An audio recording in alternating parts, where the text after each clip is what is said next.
यहीं से कहानी की शुरुआत। रोजे फोने पे लगा देला मुहे एहो नसरवा खाली फेरा में रहेला तू होए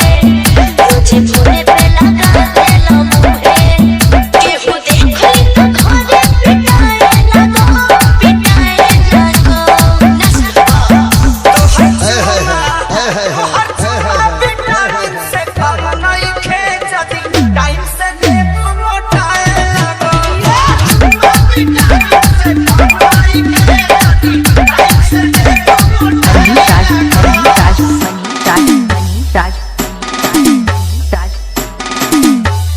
बोला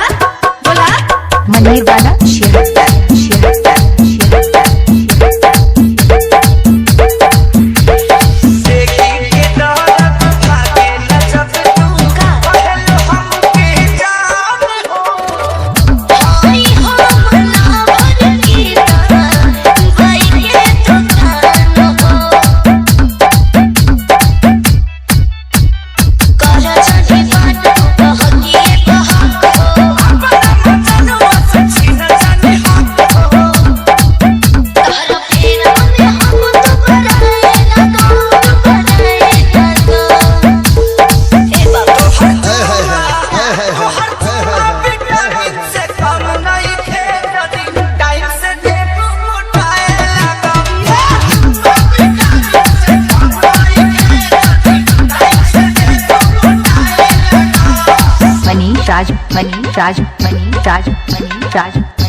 मनीर वाला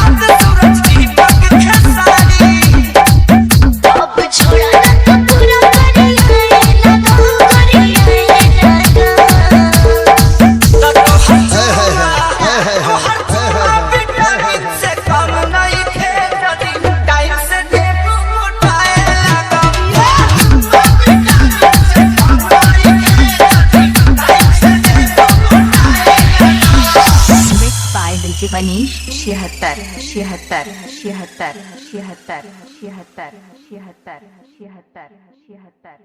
76 76 76